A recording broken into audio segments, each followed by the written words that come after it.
So, hello. You may have noticed if you've been into a Walmart for the past 4 months that it is officially Christmas. But now it's Christmas, the month of the big man, Santa Claus, the month of the annoying Christmas music, the month. It's the month of Christmas. But everyone's favorite part of Christmas is watching the mediocre family movies that you would never remember if Santa Claus wasn't in it. And, you know, stuff like Home Alone, like, Elf, Jingle All the Way. But my favorite of all has to be the Santa Claus movies. I mean, they're the best ones. Not just in quality, but in the fact that they have the guts to call themselves the Santa Claus movies. I really like the first one. It has the themes of Christmas in its core. And I just like watching it every year.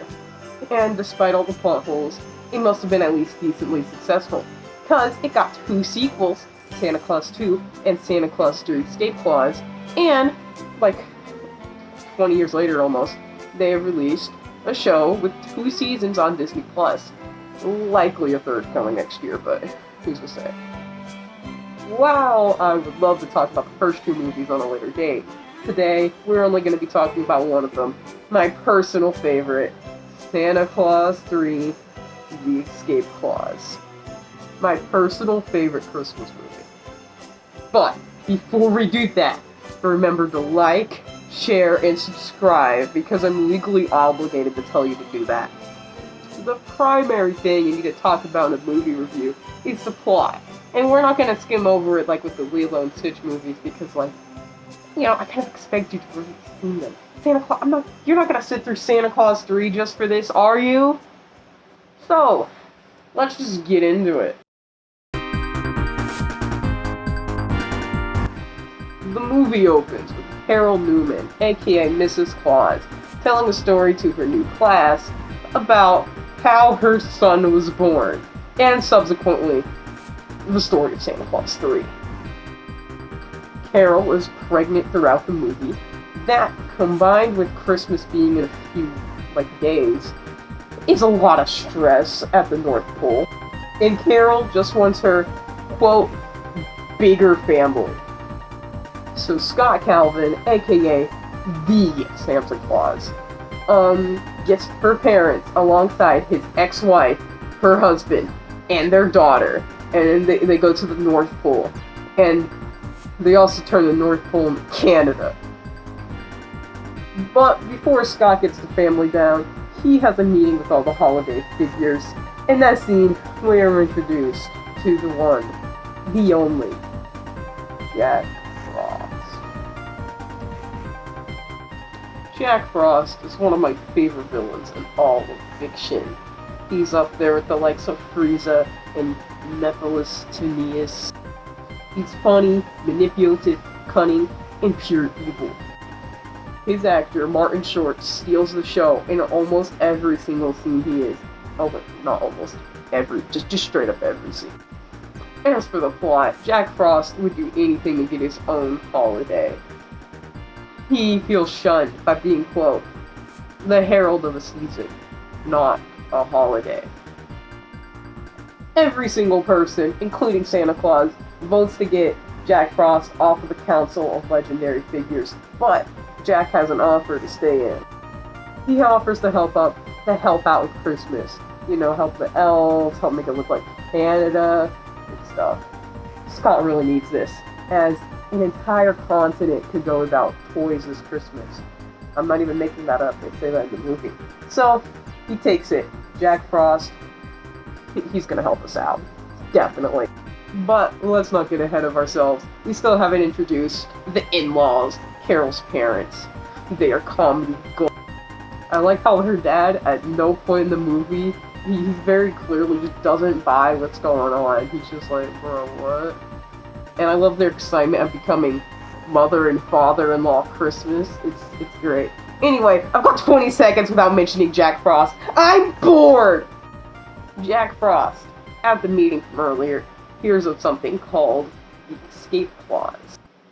He has no idea what this is because he never attends meetings. So he goes to ask one of the only people who would know. the head elf, Curtis, who, sorry for all the detours, died off screen in between Santa Claus 3 and the series. Granted, they tried to retcon 2 episodes after, but you can't get away with this. Curtis died. You already said that. You can't change your mind. He's dead. Press up to pay respects. We're gonna have a moment of silence for Curtis. A moment of silence for the boy. So enough of that. We're done respecting Curtis. This is definitely one of my favorite scenes in the movie. Not just for the comedy, but it's also just straight up really good. The way he baits Curtis with everyone knows of the Hall of Snow Globes. And then he convinces him they're friends by the end with the number 1 elf. It's crazy. It's really good. He has conversations with every major character in the movie to get on their good side. From Curtis, Carol, and the in-laws. He's on good terms with all of them. So no one suspects him to be the one ruining Christmas. Which he does do a lot of destroying Christmas. He causes the list-making machine to malfunction, he breaks the cool tree topper, and worst of all, he freezes Laura and Neil and shoves Lucy into a closet, as if he's some bully or something. All of this puts Christmas morale at an all-time low. Just in time for Frost's ultimate plan meets the Claus. Now, I understand the escape clause might be a little complicated to someone who hasn't seen this movie, so just give me a sec to explain it. So basically, there's this Hall of Snow Globes, which contains a special snow globe for each Santa Claus. However, if you hold the snow globe and say the words, "I wish I'd never been Santa at all," it sends you back in time to when you first put on the red coat and first became Santa Claus, so you can stop yourself from being Santa Claus because you don't like being Santa Claus. Thank God they didn't tell him this in the first movie, because he just would have been on that. So that's the explanation. Hope that makes sense in some way. So back to the film. All the stuff that's been happening has put Scott at an all-time low. And Jack Frost, he's like, "Man, I'll give you a Christmas present early," sparking in the scene. So, you wish you'd never become Santa at all? I wish I'd never become Santa. At all? At all? At all. Yeah, at all. I wished I'd never been Santa at all. Happy?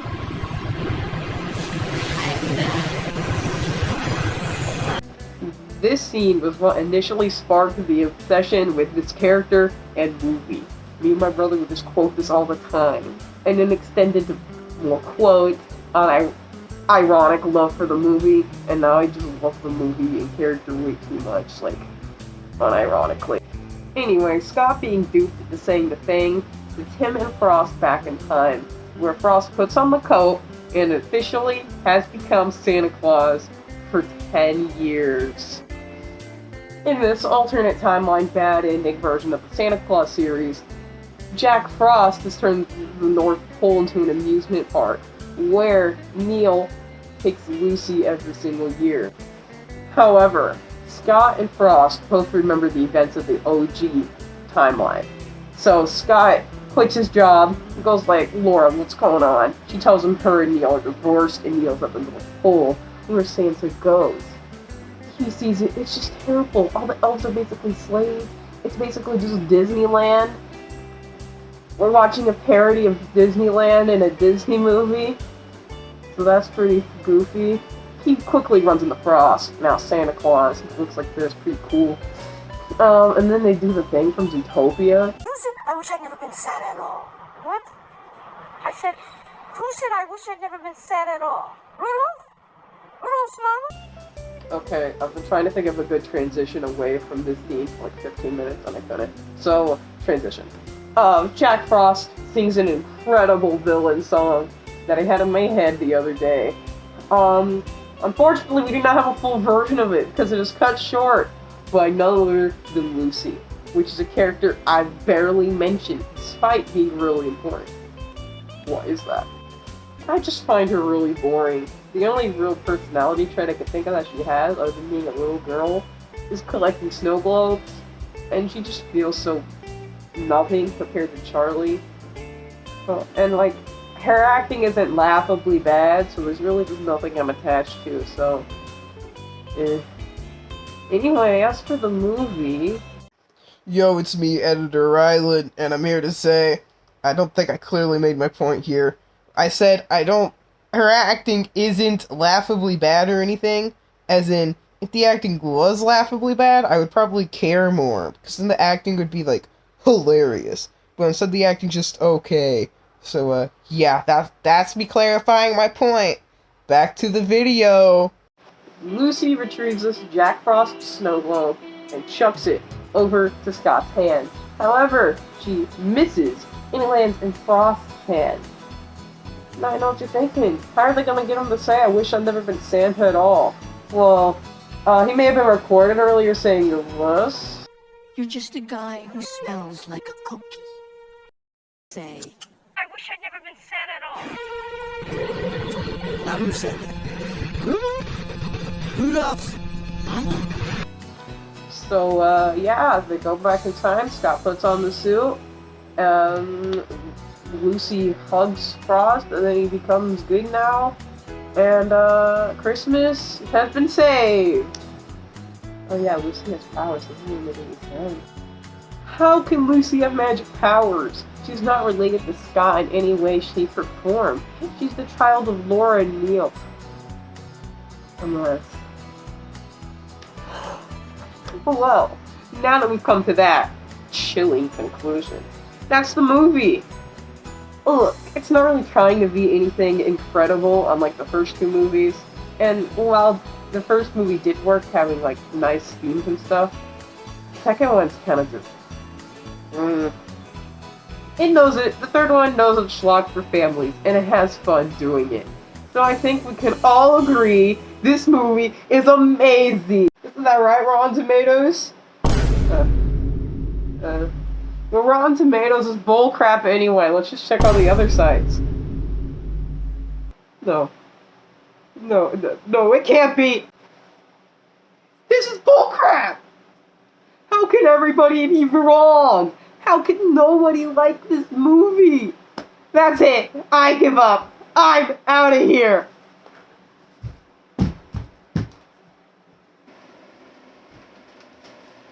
Oh.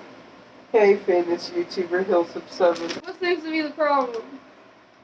Well, it's over. I thought I had a second chance of putting a YouTube channel, but I blew it again. One. There's no one I know who can possibly hold this together but you. But I didn't.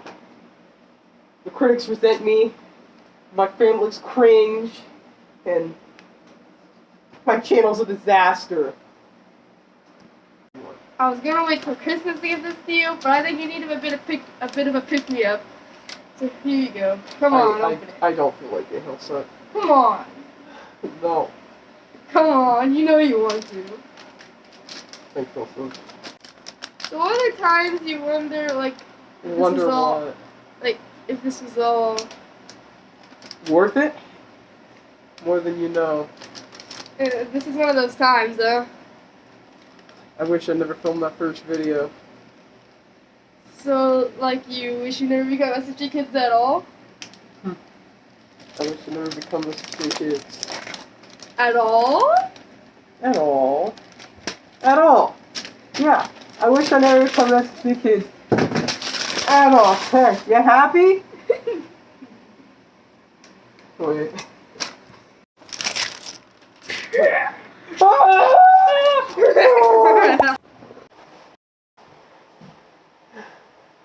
So, this is my first ever YouTube video. Yeah, it is. So you're here to dig my channel.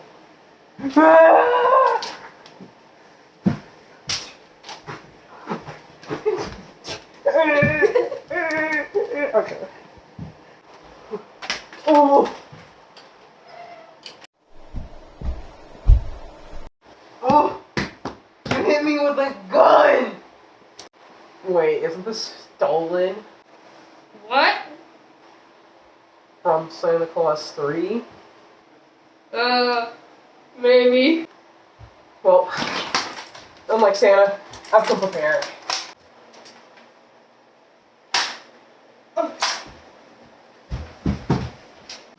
Well, I'm going to jail.